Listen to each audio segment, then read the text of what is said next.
تو اس کے بھائی جو تھے وہ مسلمان تھے، صحابی تھے، وہ کہنے لگے کہ تو چھپ کے آ جا مدینے میں حضور کی بارگاہ میں تمہیں پیش کروں گا اور معافی مانگ لینا۔ تو وہ چھپ کے آ گئے۔ فجر کے وقت کعب بن زہیر کے بھائی گئے، یا رسول اللہ اگر کعب بن زہیر آ جائے تو آپ اسے معاف کر دیں گے؟ سرکار نے فرمایا یہ تو در ہی ایسا ہے کہ جو بھی آ جاتا ہے اسے معاف کر دیا جاتا ہے، جو مانگنے والا آتا ہے اسے عطا کر دیا جاتا ہے۔ تو کعب بن زہیر نے چادر اوڑھی ہوئی تھی تو چادر اتاری اور پیش ہو گیا، یا رسول اللہ میں معافی چاہتا ہوں۔ سرکار نے معاف کر دیا اور کہنے لگا کہ اے اللہ کے محبوب، میں آپ کی شان میں کلام لکھ کے لایا ہوں، نعت لکھ کے لایا ہوں، میں سنانا چاہتا ہوں۔ سرکار نے فرمایا او سنو۔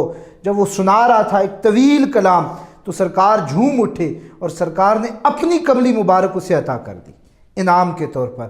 تو سرکار تو غیروں کو بھی یہ درس دیتے ہیں کہ ان کو بھی معاف کر دیں، ان کے ساتھ بھی ایسے پیش آئیں جیسے قرآن حکیم کہتا ہے کہ والکاظمین الغیظ، وہ لوگ جو غصہ پی جاتے ہیں۔ امام حسن کا ایک غلام تھا، تو امام حسن کے مہمان آگے گھر، تو غلام کوئی مشروب لے کے آ رہا ہے، دودھ ہے، کوئی شربت ہے، وہ لے کے آ رہا ہے، تو اسے ٹھوکر لگی نا تو وہ گلاس ان کے مہمانوں پر گر گیا اور کپڑے سارے خراب ہو گئے۔ تو امام حسن نے غصے میں دیکھا تو وہ غلام بھی امام حسن کا تھا، تو وہ کہنے لگا والکاظمین الغیظ، وہ لوگ جو غصہ پی جاتے ہیں۔ تو امام حسن نے فرمایا کہ میں نے غصہ پی لیا۔ کہنے لگا والعافین عن الناس، اور وہ لوگ جو معاف کر دیتے ہیں۔ امام حسن نے فرمایا میں نے تمہیں معاف کر دیا۔ وہ کہنے لگا کہ واللہ یحب المحسنین، کہ اللہ تعالیٰ احسان کرنے والوں کو بڑا پسند کرتا ہے۔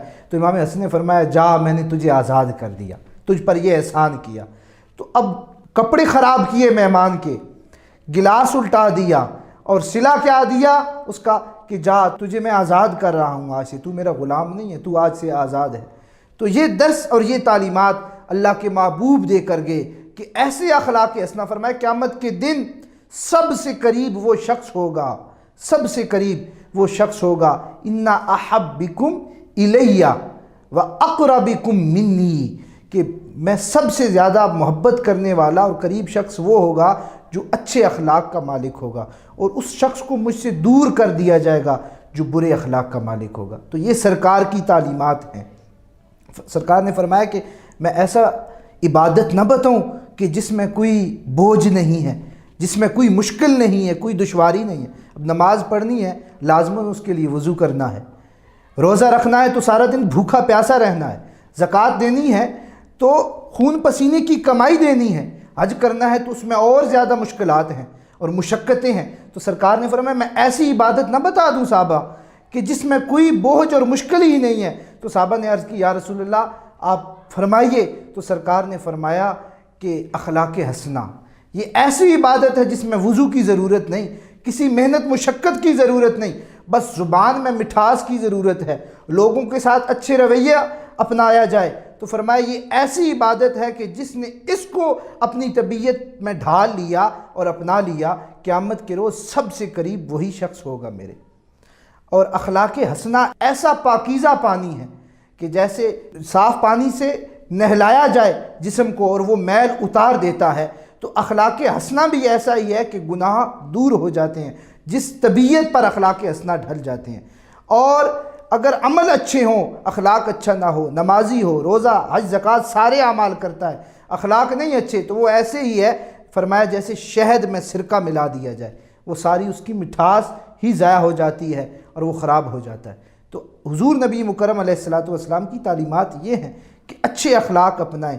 اس دور میں، اس معاشرے میں آج اس چیز کی ضرورت ہے کہ اپنے جو ماتحت لوگ ہیں ان کے ساتھ ایسا رویہ ہو۔ آج تو کسی دکاندار کے پاس جائیں نا تو کلچر ایسا آ چکا ہے کہ چیز اس نے دینی ہے، فائدہ اس کا ہونا ہے، لیکن اگر کوئی کسٹمر اسے کہے نا 2-3 مرتبہ یہ نہیں یہ چاہیے، تو وہ بھی اتنا معاشرہ کڑوا ہو چکا ہے، وہ بھی کہے گا بھائی جا چلا جا، میرے پاس یہ چیز ہے ہی نہیں، حالانکہ فائدہ بھی اسی کا ہے۔ تو کیونکہ معاشرہ کڑوا ہو چکا ہے، زبان میں وہ مٹھاس نہیں رہی، طبیعت میں وہ مٹھاس نہیں رہی، تو اس وجہ سے آج اس امر کی ضرورت ہے کہ آج اخلاق حسنہ اور سیرت طیبہ کے جتنے ایسے پہلو ہیں ان کو اپنی طبیعتوں میں ڈھالا جائے اور اپنی طبیعتیں مصطفیٰ کریم علیہ السلام کی شریعت کے مطابق ڈھالی جائیں، اور اپنی زندگیوں کا ہر ایک لمحہ اور ہر ایک سانس آقا علیہ الصلوۃ والسلام کی شریعت کے مطابق گزارا جائے۔ وآخر دعوانا ان الحمد للہ رب العالمین۔